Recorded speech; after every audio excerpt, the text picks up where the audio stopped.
Alors on est avec Christophe Andanson sur le stand Les Mills. Alors en principe on se tutoie, Oui. mais là on va se tutoyer. D'accord, on va faire, d'accord. Je vais te laisser le micro une petite dizaine de minutes et puis je reviens. Non, Christophe, d'abord, tu viens d'être élu meilleur speaker, oui. ce qui va me mettre une grosse pression. Alors déjà, tu vas nous en parler et ensuite, on va voir à Mais quoi. C'était en Russie et en Italie, hein. J'ai été élu 2 fois meilleur présenteur sur 2 conférences coup sur coup en décembre et en février. Effectivement, bon, je fais de plus en plus. Alors ça m'amuse un peu puisque ça me change un peu de mon train-train quotidien de gérer une entreprise maintenant de 150 employés. Mais c'est surtout que bon, j'ai des choses à dire et je veux les exprimer. Et alors tu connais le proverbe nul n'est prophète en son pays.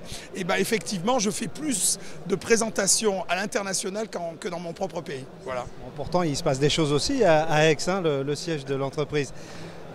La voix, elle va servir à quoi? Je crois qu'il y a des combats qui sont engagés, hein, j'appelle ça même des combats. Il est question de TVA, il est question de libéralisation du coaching. Comment ça se passe et sur quelle discipline tu es parti? Eh bien, en fait, avec Stéphane Traîneau, qui est mon directeur des relations publiques, on est parti sur le fait qu'il fallait que mon image serve à quelque chose. Bon, comme tu le sais, ça fait 35 ans que j'ai commencé dans ce métier, en étant prof, après ouvrir des clubs, ensuite en étant président d'une grande société, d'un groupe international. Et donc j'ai des choses à dire et je les exprime souvent, comme je te le disais, plus à l'étranger. Donc l'idée, c'est de se dire voilà, on a des élections, hein, c'est peut-être le moment où on nous écoute un peu. On sait qu'on a une problématique avec le fitness en France qui est la TVA. On paye une TVA de 20% pour faire du sport aux gens. Or, on sait, puisque en ce moment, il y a le docteur Roland Krentowski que tu connais peut-être, qui est une sommité dans le monde médical, mais qui a compris que le sport est mieux que n'importe quel médicament pour que les gens soient en meilleure santé. De faire de la prévention, c'est mieux que la guérison.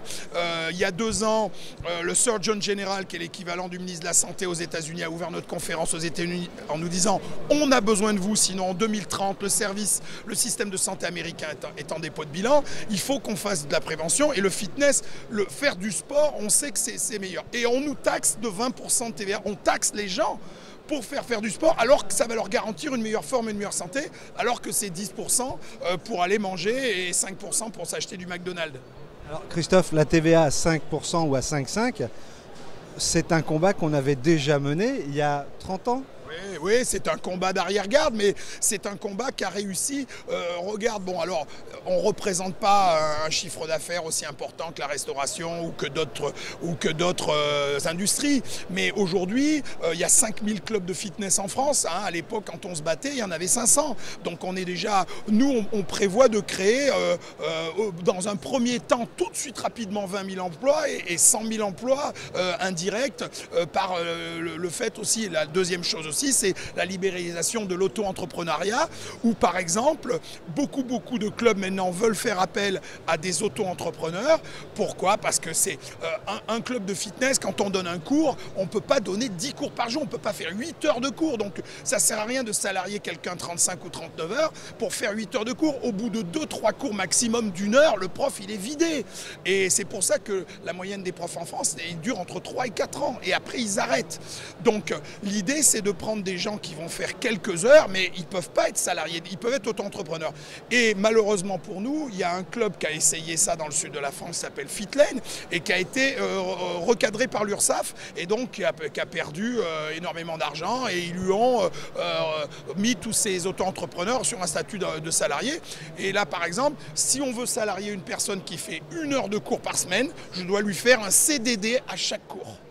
Mais donc un petit club, il n'a pas l'administratif pour faire tout ça. Donc en fait, c'est toujours le même problème de la France, c'est-à-dire que tout est long, tout est compliqué, et on a des gens en ce moment qui parlent de libéraliser l'emploi. Eh bien, commençons par le commencement, c'est-à-dire simplifions les gens qui ont envie de travailler et simplifions les gens qui ont envie d'entreprendre.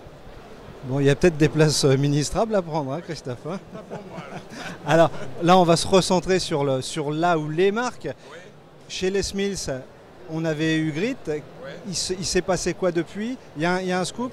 Oui, il le sait parce que je lui en ai parlé un petit peu hors caméra. Effectivement, Les Mills, donc on fête en février, tout le monde de Les Mills part en Nouvelle-Zélande, on fête les 50 ans de Les Mills. Hein. Les Mills a été créé en 1968 par Leroy Mills, dont le nom Les Mills, maintenant c'est Philip Mills, son fils, qui a à peu près mon âge, qui dirige la société. En France, j'ai lancé cette boîte il y a plus de 20 ans maintenant, hein, donc c'est pas un effet de mode et on est dans plus de 20 000 clubs dans le monde. Nous, moi, je gère plus de 2200 clubs maintenant, donc c'est véritablement, on est vraiment là pour aider nos clients et pour justement être anticipé sur les tendances. Quand on a lancé le Grit, on allait sur la tendance haute intensité. Hein. Les gens veulent un entraînement, un peu plus de hard training, et ça correspond bien à la clientèle qu'on voit aujourd'hui. Mais il y a une deuxième grosse tendance qui vient des États-Unis, c'est le yoga. Et donc, je peux t'annoncer en avant-première, parce que c'est même pas encore été annoncé, ça va sortir qu'en juin ou juillet. Les Mills sort, comme pour le Grit, 3 cours d'un coup. Ça va s'appeler Body and Mind Series. Donc on sort Les Mills Yoga, Les Mills Bar et Les Mills Meditation, parce que c'est la tendance aux États-Unis. Aux États-Unis, tu vas à New York, à Los Angeles, à Miami, tu vois les filles avec un tapis yoga sous le bras, tu vois des clubs de pilates, des studios, des plus petites structures, hein, parce que la mode en ce moment est aux boutiques gym, comme il y a eu les boutiques hôtels. Eh bien, c'est vrai que pour un jeune, réussir à lever 1 million d'euros pour faire un club généraliste de 1200 mètres carrés, c'est pratiquement plus impossible. Il n'y a que les chaînes qui peuvent y arriver. Par contre, créer un studio de 150 mètres carrés où tu vas investir 150 à 100 000 euros, c'est possible. Et donc là, c'est monoproduit. Et donc, la tendance, justement, yoga, elle va arriver, elle va déferler sur la France. Alors, le yoga existe depuis des centaines, enfin, je sais pas, 50, 100 ans, je sais pas, peut-être plus. Mais là, c'est un yoga fitness musicalisé, standardisé, où on fait de la qualité, où là, on va pouvoir former des générations de nouveaux instructeurs. Pas dans une ambiance un peu baba cool, type yoga associatif, mais dans une ambiance véritablement plus fitness.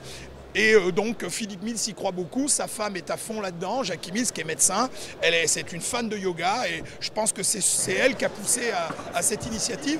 Et quand je commence à en parler un peu au patron de salle que je vois sur mon stand, les gens sont bien intéressés. Monsieur le ministre, merci. Oui. Bon, je savais qu'une petite dizaine de minutes ne suffirait pas et que je n'avais pas besoin de faire les questions. Les questions et les réponses fusent toutes seules. Merci Christophe. Merci Pascal, merci de ta gentillesse.